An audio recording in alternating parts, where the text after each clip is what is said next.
Yes, we are live now.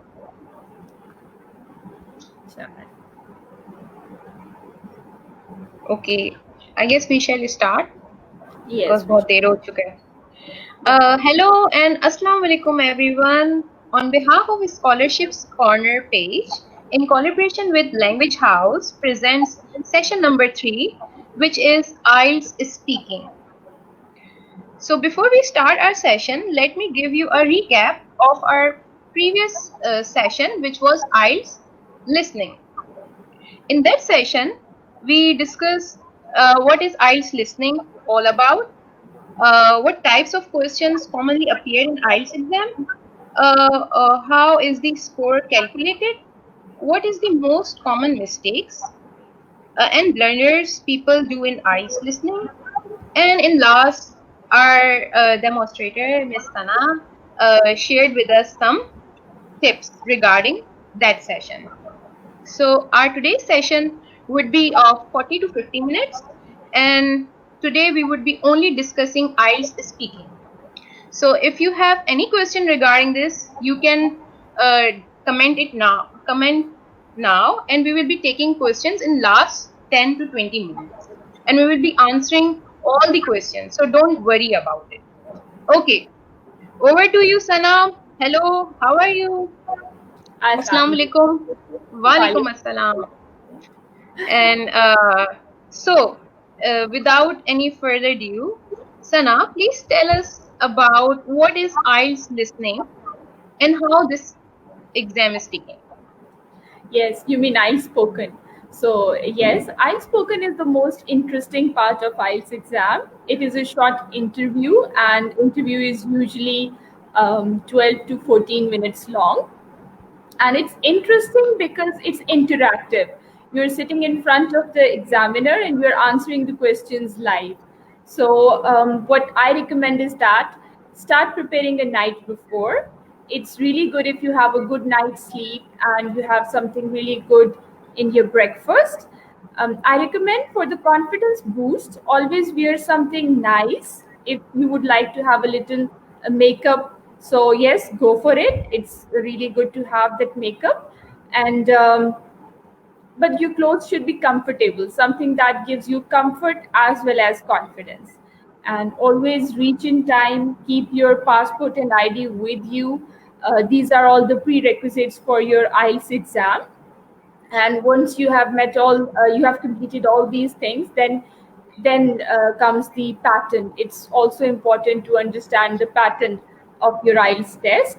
It's not very complicated, it's quite easy. IELTS test has, it's a small interview which has 3 parts. So the first part is to maintain chit chat. Can we please move to the next slide, Hima? Yes, sure. So here we have written all about part 1 for the viewers. So part 1 is about everyday chit chat questions. It's just to maintain that relationship of a listener and a speaker between the examiner and the people and the examinee. So the questions are completely everyday, and randomized questions are included in these sections that everybody can easily answer. It's right on the tip of their tongue. For example, how often do you see your neighbors? Now everybody has neighbors and they can answer this question easily. Do you like to receive gifts, or do you like chocolates? Why? So, and you have to answer these questions in 2 to 3 lines. What I always recommend is that try to answer in 2 to 3 lines, and also give the reason for your answer. For example, if you answer the question, do you like chocolates? So you can say that, yes, I like chocolates because they are sweet and the flavor is my favorite. So these types of answers are recommended for the questions in part 1. Okay, Sana, can you please tell us what is about part 2?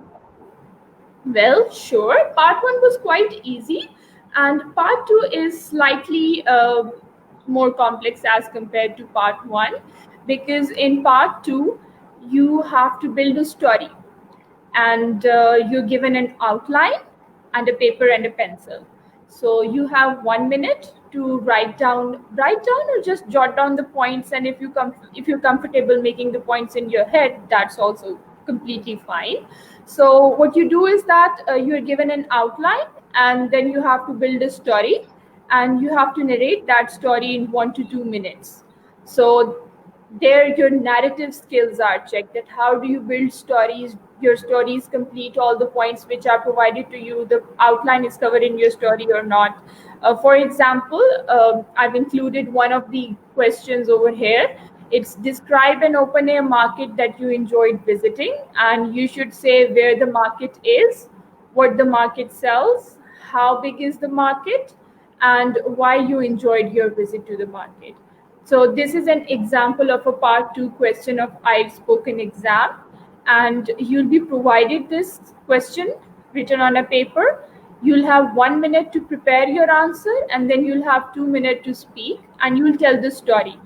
For example, you can tell the story that I once went to the open air market, Sunday market, which is near my house, and this market sells vegetables and old antique items.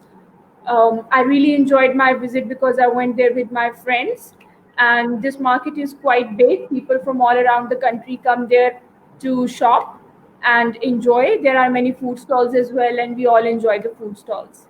So this can be a short example of the part 2 answers. You just have to build a story, and then you narrate that story to the examiner.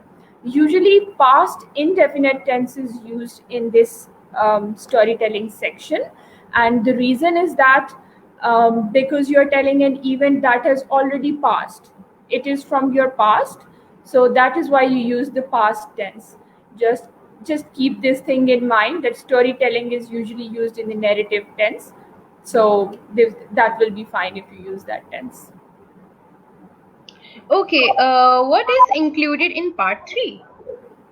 Well, part 3 is most complex.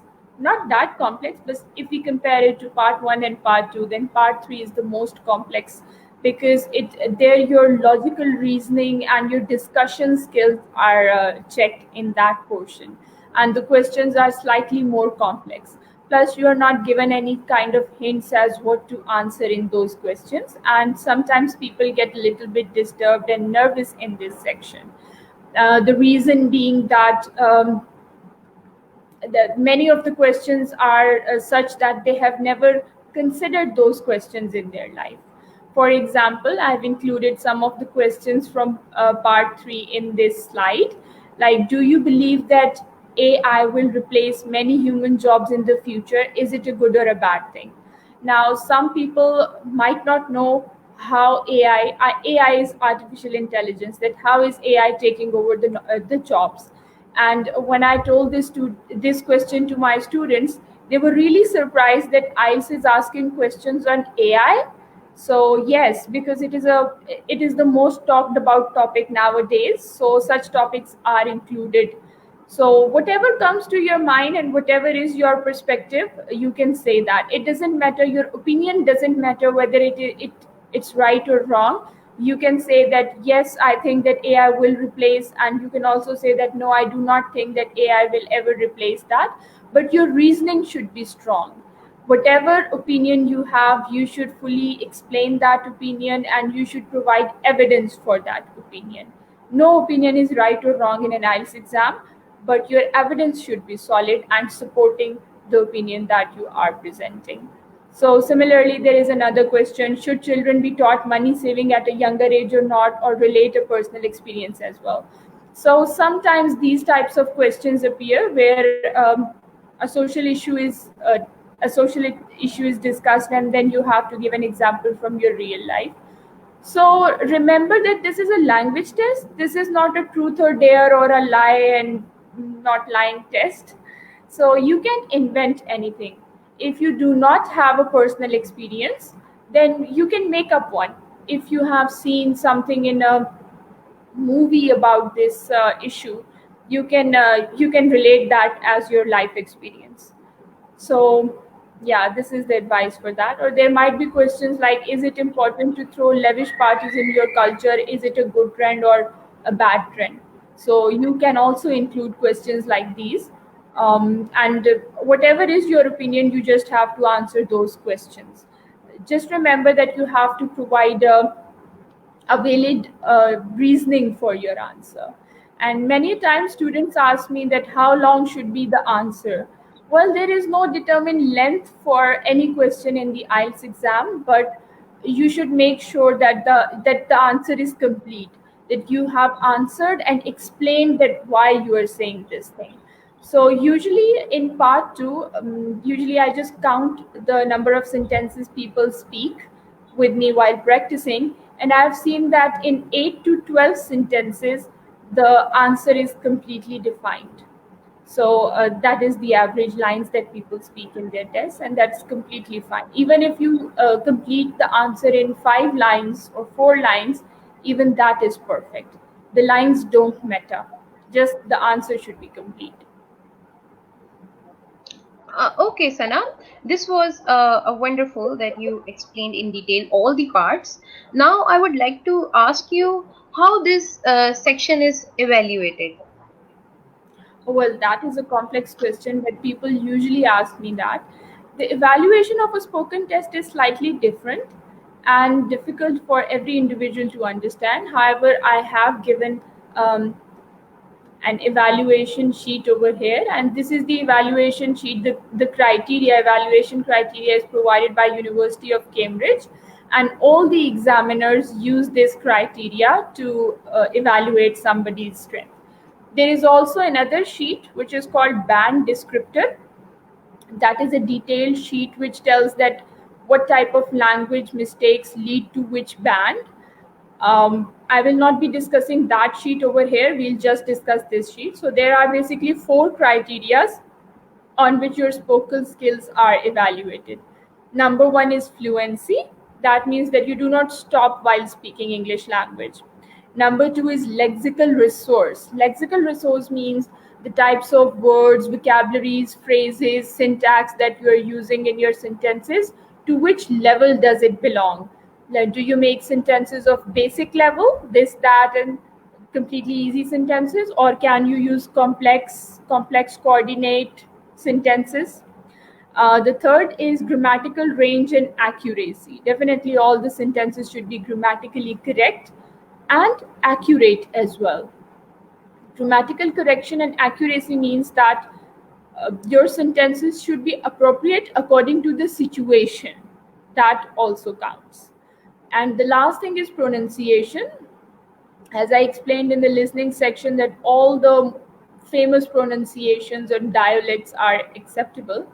Hence, for the pronunciation, British, American, Australian, Indian, or all the recognized accents are completely acceptable, only that it should be legible and clear. The examiner should be able to understand what you are saying. It doesn't matter which accent you are using, there are no extra points or no points are reduced on the basis of the accent. So this is the evaluation sheet, and I've also, you can take a picture of this slide, or also you can save it. This is available on IELTSwithliz.com as well as on British Council official website. It's available everywhere. It just gives you a hint that how you should structure your answers in your IELTS spoken exam. So if you take care of all these things, it will go very nice.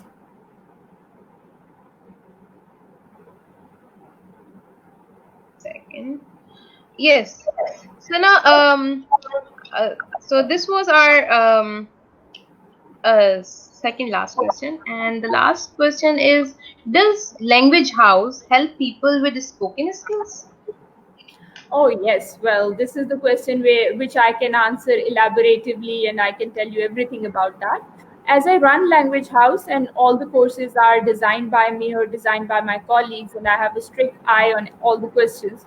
So yes, we do offer a language course, especially for IELTS spoken skills, and the course consists of 10 one-on-one sessions. In each session, you will be provided with an examiner, and the examiner will be a qualified person whose English is fluent, as well as who can mark your language according to the British Council criteria. So this course is offered, and the charges are shared with the people who contact us on the website or on the Language House page, which is also provided to you on the last one. I'll be sharing a few things that if you're joining Language House course, it's very good. Teacher will be explaining everything to you guys. But if you cannot join the course, then there are a few things that you should keep in mind, and which you also can learn from other websites and practice. So Hima, if you can move to the last slide, I can give some tips to the people who are watching this broadcast. So guys, if you're preparing for your spoken exam for IELTS, then these are a few things that I recommend everybody. The practice tests for all these skills are included in Language House course, but you can do that if you wish to on your own as well. So first thing that you need to do is vocabulary. Many people think that vocabulary should be very complex, and they start choosing pithy, hard, difficult words from English literature or other specified fields, and they think that using these words in an IELTS exam will impress the examiner, and the examiner will give them very high marks. Well, I would like to bust this myth for all of you. Using difficult vocabulary doesn't help you. Using appropriate vocabulary gives you good band in IELTS exam. For example, for the word thinking, you have many synonyms in English language. Words like contemplation. Contemplation means thinking about deep philosophical thoughts, thinking about the philosophies of life. That is contemplation. Then there is another word, pondering. Pondering means thinking deeply, but in less detail as compared to contemplation. Then the last thing is just thinking or wondering, wondering. So if somebody thinks that using difficult vocabulary in IELTS will give them good band, then they'll be saying, if the examiner asks a common question like, what do you think about importance of colors in culture? So people will be replying something like, well, according to my contemplation, colors are very important.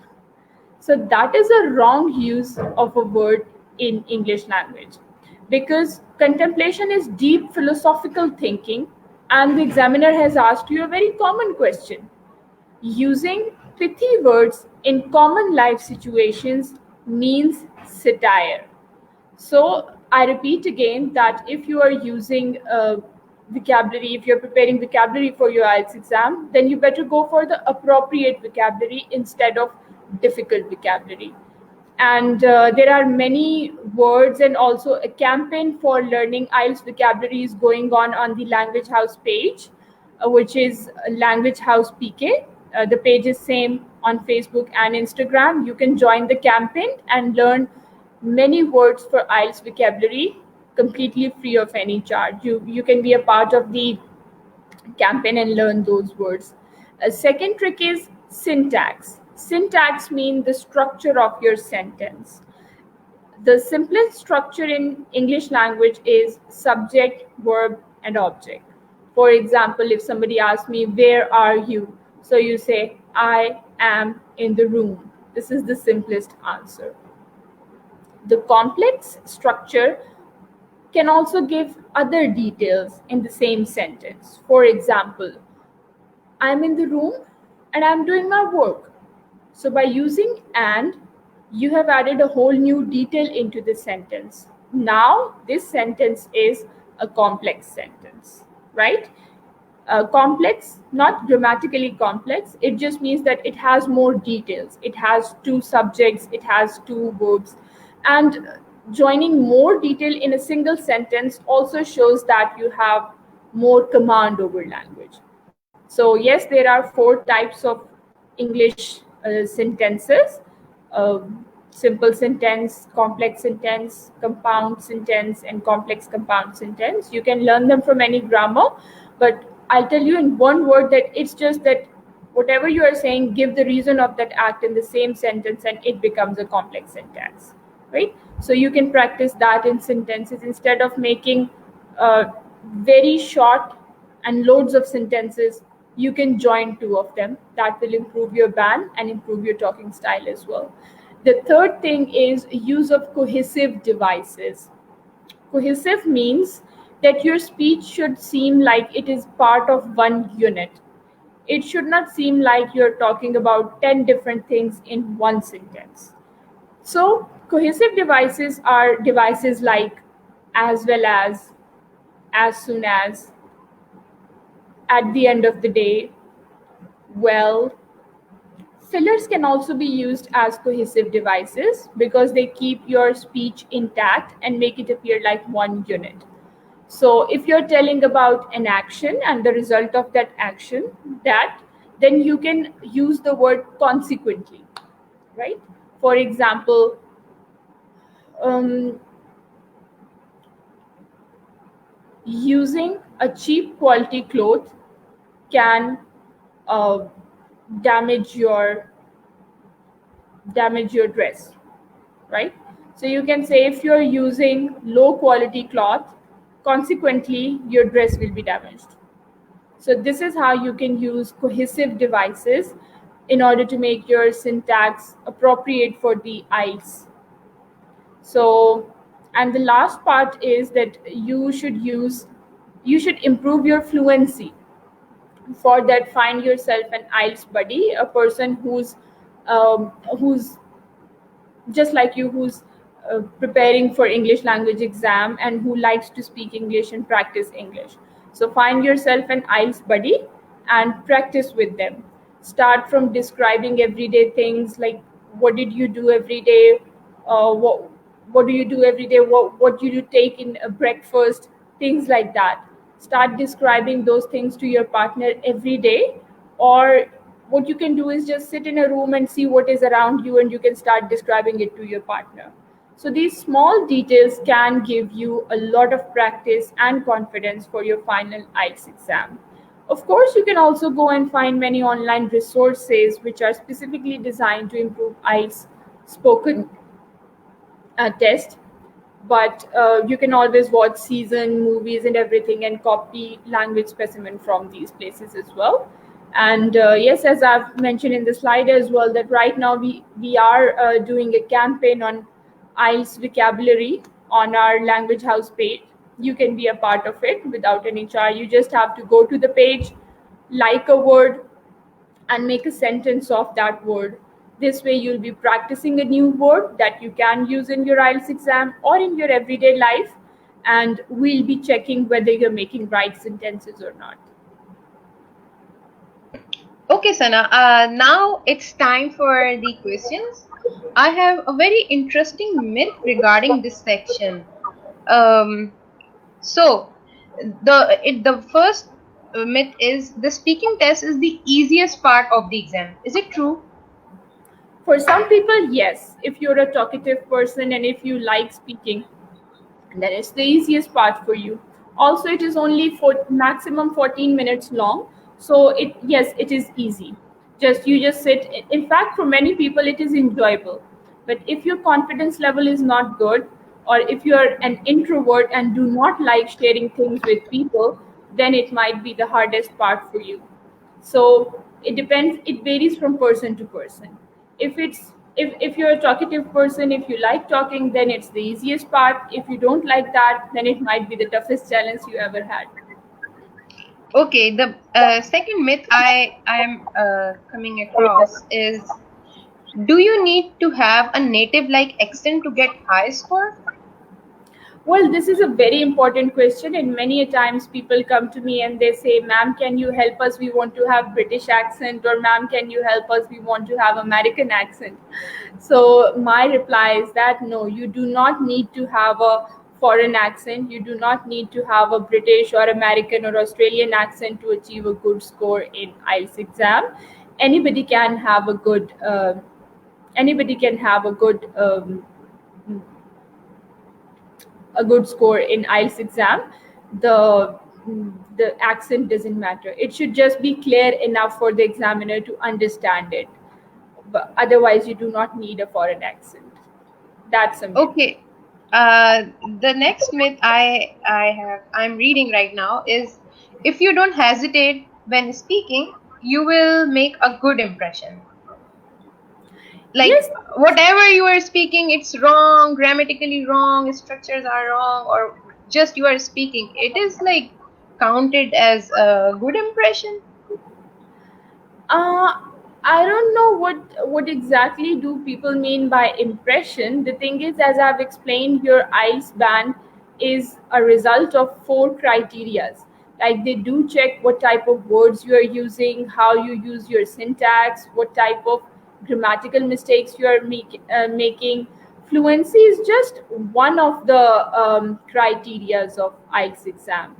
It's not the only criteria. There are three other criterias as well.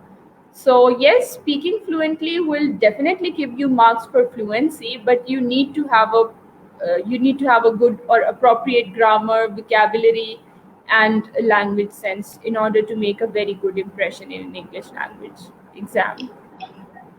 You should answer, the next myth is, you should answer questions even if you don't understand them.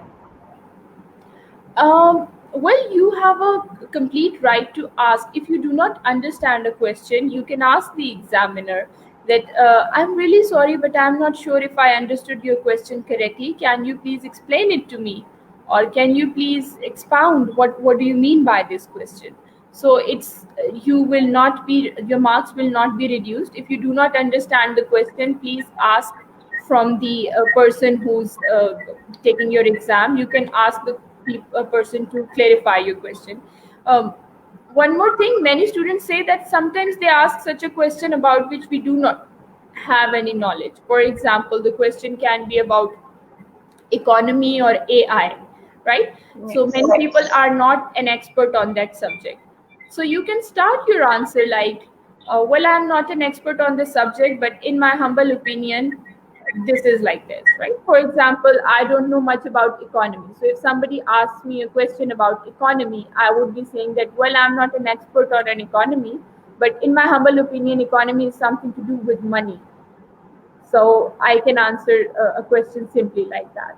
It doesn't matter whether your opinion is expert or not, but it does matter how you reply in linguistic terms, what type of vocabulary and fluency you are using to answer your questions. Okay, now it's time to take questions from the audience. I am watching there some very interesting questions right now. Mohammed Salim is asking for vocabulary. Is phonetics is important because of international phonetic alphabetic system? How to improve vocabulary? Elaborate cohesive devices. Okay. Well, in order to improve your vocabulary, you basically need just the words, their meanings, and their usage. Phonetics is for improving your pronunciation. And no, everybody does not need to master phonetics of English language just for the sake of improving their vocabulary. Now you have many apps like the one I mentioned before. You can go to Merriam-Webster or Oxford Dictionary. You can just type a word over there and they give you pronunciation of that word. So we have smartphones, they pronounce the words. Everybody does not need to master phonetics just to improve their vocabulary, right? Phonics and phonetics are for linguists or people who are going into the teaching, or they are taught at a very young language, at a very young age. So if you are like in your 20s or something like that and you begin to learn English phonetics, chances are for the first 6 months or so your language will go down. You'll hesitate while speaking because you'll always be thinking about sounds. So if you're preparing for IELTS, my recommendation is that forget about phonetics and just learn the words from as it is, from different apps or from your computer, Google, and just learn the pronunciation and how to use them in sentences. That's all you don't need to go deep into phonetics. Okay, next question is from Sharik Shadab. He says, like part 2, any particular tense being used in part 3 IELTS spoken? Now, there is not any particular tense, but my tip is that try to answer the question in the tense which is used in the question. For example, if the question starts like, do you think AI is going to conquer the world in the future? So you should say that, no, I do not think that AI is going to conquer the world. So use the same tense as is used in the question. However, your tenses depend upon the situation. So if the situation demands, you can change your tense. Otherwise, stick with the tense in which the question is asked. Our next question is again from Sharik Shadab. He's asking, will IELTS spoken be taken on the same day with the other parts? Depends upon the schedule. Every individual has a different schedule. For some people, IELTS spoken is taken before the rest of the exams. It might be taken 5 days, 4 days, 3, 2, or 1 day before the rest of the exam. For some people, it will also be on the same day as they are doing the rest of the modules. And for some people, it will be after the modules. So it is just an interview, and usually it is at a different day than the rest of the parts. But for some people, it will be on the same day. Okay, and now we have two questions. I guess they're a bit similar. Fahim Khan is saying, I can speak fluently, but how to get confidence? And the next one is Hadi Baloch. He's saying how we can improve talking power. I guess both are interconnected. So now, what do you think? Yes, I think he's talking about the confidence level. Well, to be very honest, confidence for some people is God gifted and others have to build it. So, when you know in detail about something, your confidence level goes up. So, the first thing by which you can improve your confidence level is know as much about English language and English culture as you can. There are many courses, you can watch many movies and dramas that will give you enough uh, background knowledge about English language, and that knowledge will make you confident to speak English. Secondly, for the IELTS exam, because it is an interview, and whenever you are looking good, you get confident. You feel good. If you have a nice dress and you're smiling, or your examiner is smiling, then smile, they say, is infectious. It makes you feel good, and it makes other people feel good as well. And feeling good is also one of the factors that adds to the confidence. So just for the IELTS exam or any interview where you want to be fluent, I recommend dress nicely and comfortably. That will boost your confidence. Okay, we have similar kind of question from AB Barakaze. He's asking, how can we control our stress during exam? Any idea? Well, practice your test beforehand. If you're going for the IELTS test, then I recommend 1 week before the exam, you should start practicing all the modules consecutively. For example, wake up early in the morning and first do the listening exam, then reading, and at the end do the writing exam. And for IELTS spoken, make an IELTS buddy or join a course or an academy uh, that can give you help with your spoken thing. Language House is also giving a very good course of 10 spoken tests. You can have people over there who can take your actual test and evaluate that. So I recommend that in order to reduce your stress level, practice the situation before the test. Take practice tests so that in the real exam you have no stress of the exam. We have another question from Misha Khalid. She's asking, in part 2, do we need to add extra details apart from the given points to make our story longer, or just stick to the points asked? Well, you can add any relevant points because you're just given 4 points in the outline. So yes, you Sorry can to add the interrupt details. you, Sana. I guess there's a problem in your mic. Can you please bring it closer so that we can hear you properly? Okay, is it better now? Yeah, I guess it's better now. Yes, I think maybe I was a little bit far away. That Mm-hmm. might have been the problem, but now I'm closer to the mic, so I think it is better now. Yeah, please continue with your answer to Misha. Okay. Yes. So the question was that whether it is good to just stick with the outline or you can add your own stuff. So I was saying that yes, you're just given 4 points in the outline. You can add the rest of the details by yourself. But remember that your answer should not exceed 2 minutes because then it will be boring. It will go lengthy and it will be boring. And when you speak more, you do not get any extra marks for speaking extra. you just get good marks for speaking appropriately and relevantly. So I recommend that add a few details so that you can speak for 2 minutes, but not more than that. Not Don't add too much of the details. Okay, Fahim Khan is again asking, how can I join your institute for IELTS preparation, and please, how much does it cost? I guess Well, it's free. yeah. Yes, you can join any time that you wish to. For IELTS, vocabulary campaign is completely free. You just have to go to Language House PK on Facebook or on Instagram, and you can join the campaign. If you want to have the course, just message that you want to join the IELTS course, and they'll send you the link, and they'll tell you the cost as well for the course. The vocabulary campaign is free. IELTS course is charged. So you can just message on the page and you'll get the reply and the link and all the course materials and guidance. Sana, sorry to interrupt you. This language house also include the reviewing stuff, like you said in writing, and we check the essays. So that service is also paid or unpaid? Well, evaluation of one essay is free for everyone. If you want to Okay. get evaluation of one essay, it is free. But if you want to get more essay evaluated, then you have to pay for it. In fact, there is a very reasonable package. You can just message on the page and get the package details from there. Okay, we have another question from Ala Al Moez.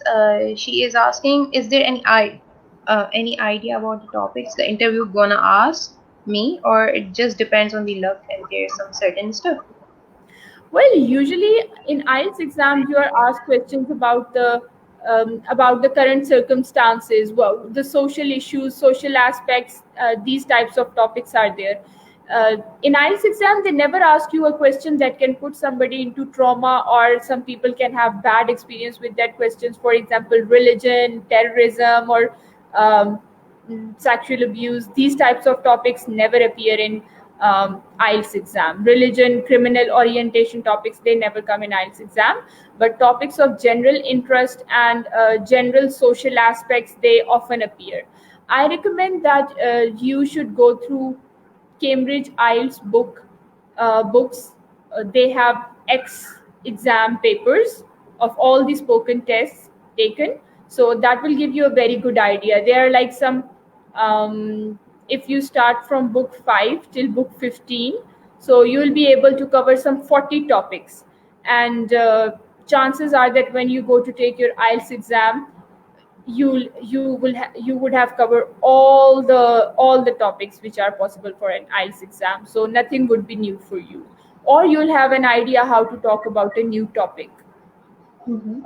So we have another question from Mohammad Salim. He's asking, in speaking at certain topics, how to correlate sentences using as cohesive words.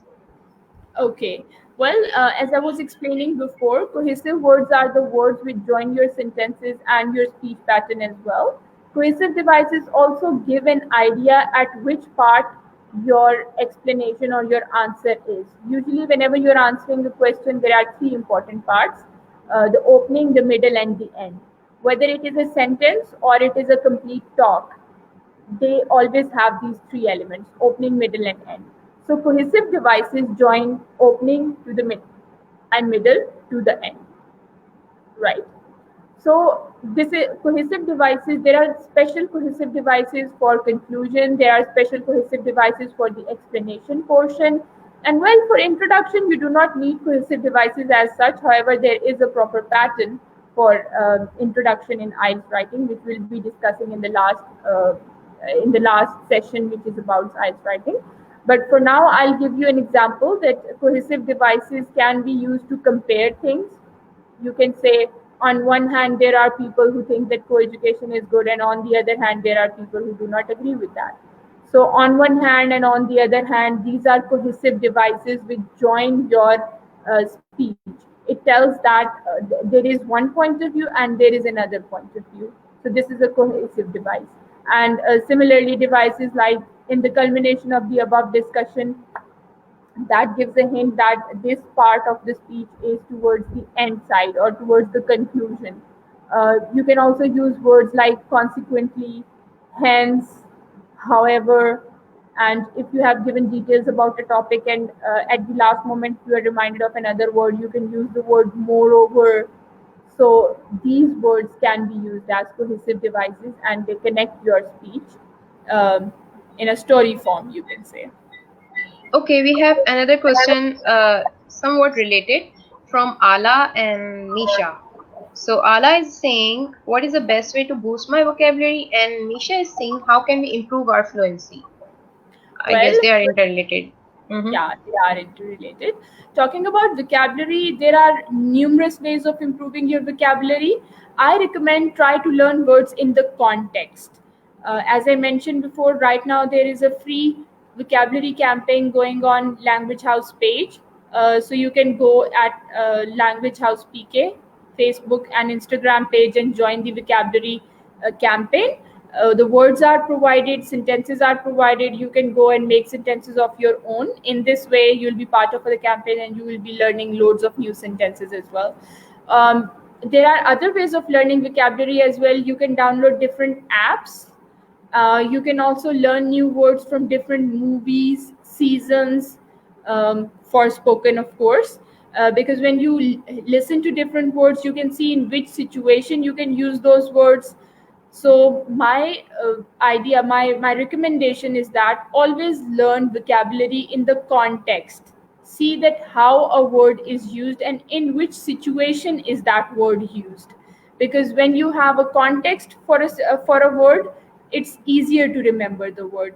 I do not recommend people learning words from lists because you'll remember the word, but you'll never remember how to use that word. So always learn with the context. Learn the words from movies, from papers, from stories, from novels, from joint vocabulary campaigns on pages. You can also install apps for learning vocabulary, but learn with context. That is more effective. And We yes, have the another. second question is about fluency. So for improving your fluency, I recommend the people who come to me for learning fluency, the greatest problem is that people are habitual of using word in the middle of their sentences. That is the greatest cause people lose their bands because of fluency. They speak like this. I was going to a marketplace and I was going on my car and then well, there is no need of inserting so much. They are just habitual of using that. Many people, many students of load of any native language, they have this problem that they use unconsciously. So first thing for improving your vocabulary is that slightly increase the speed of your talking. When you're speaking in speed, you forget to say the word so this is one tip for improving your fluency. And second tip is that try to use connectors and try to use the fillers. Fillers are the words that you can use to fill in the gaps of your language. For example, if somebody asks you a difficult question and you cannot answer all of a sudden, then you need 2-3 seconds to think. You can answer like, well, it takes a good 3 seconds, and you haven't said the word so your fluency will not be affected, and you won't lose any marks for your fluency. So these are the two tips that I give people: use fillers and also speak a little faster to improve your fluency. Okay, we have another question from Ala. She's asking, do I have to speak formally, or some slang words is preferable to make? Yeah, or slang words are forbidden, or we can speak while this session. What do you say, Sana? Slangs, if they are of the normal nature, if they do not mean anything offensive, then slangs, a few slangs which are very common are acceptable in IELTS spoken test. They are not acceptable, however, in the IELTS writing test. But for spoken, some slangs are acceptable. But it's not compulsory to use IELTS slangs. You can use informal words in the spoken test, but do not use too many of the slangs. Speaking formally is also acceptable. It's 100% acceptable in an IELTS exam. You do not, your marks are not reduced for speaking formally. and you can also speak a little bit informally, but try avoid using any informal words which are offensive in some sense. Abusive language is definitely forbidden in using IELTS, but slangs which do not have any offensive meanings are okay in a spoken test. And if your style is formal, then the formal style is also okay in the IELTS exam. Okay, Aisha Bhatti is asking, if we don't have any IELTS buddy, how can we prepare for speaking? Well, my first suggestion is that you need to have an IELTS buddy, and if you do not have an IELTS buddy, then you can join Language House course, and you can purchase your one-to-one sessions with an instructor. And if you cannot do that, if you don't want to do that, then what you can do is that record your own voice on your mobile phone and then listen to your own voice. But that is not very effective, but still it has some substance. If you don't have any IELTS buddy and you don't want to purchase a course and you cannot go to any IELTS academy, then you can record your own voice and listen to it. But mm, that's not the exact solution, but that will be something.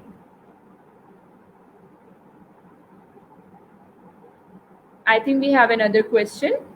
Yeah, from Muhammad Salim. He's asking, can IELTS is speaking question repeat? Can I retake the speaking IELTS only? Is native accent can improve marks? Well, there are too many questions in a single Yeah. single day, but I'll answer all of them. So first question is, can IELTS speaking questions repeat? Yes, IELTS spoken questions are often repeated in different tests because I have students every month. So I've seen that many a times 2 or 3 students have the same questions in their IELTS test. So IELTS questions can be repeated in the spoken portion only, right? Your IELTS questions can be repeated. And can I retake speaking IELTS only? No, you cannot take only speaking module. You'll have to take all the 4 modules. So you take the whole IELTS test. You cannot take one module. So I Is guess it's same for all the sections, right? Yes, it's If same we for are all re section. Yes, you have to take. You can recheck. You can go for rechecking of your exam if you think that your module was not marked properly. You can go for rechecking, but you cannot go for retaking of a single module. You'll have to take the whole test. And the last is okay. native accent improve marks. Well, native accent of Americans is American. Native accent of people who live in England is British. So it's their native accent, right? Your native accent is the part of the world you live in. It depends upon your mother tongue, your first language. So it is not compulsory to have a British or an American accent in an IELTS exam to have good bands.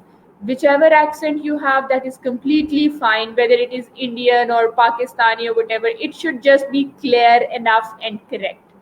Clarity and correct accent matters. A specific accent does not have any extra marks in IELTS speaking exam.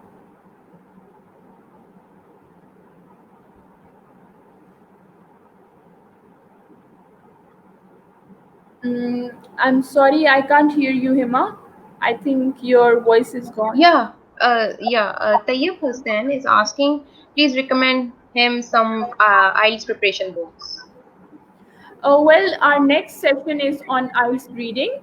So we'll be discussing that for in the next session. But for one word, I'll be saying that IELTS Cambridge books are the most authentic books for IELTS reading. You can start from book 10.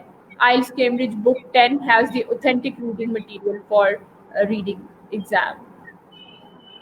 Okay, I guess we are done with our session for today. We will be coming again at the same time with the next of our session, which is IELTS reading. So, so for all the listeners who have joined, who have tuned in today, please join us tomorrow as well. We will be discussing the reading section, which is considered as one of the hardest one, I guess, right, Sana? So, Yes. till then, take care, everyone. Goodbye, Shabba khair, Allah Hafiz from my side and from Sana. Okay, bye bye, everyone.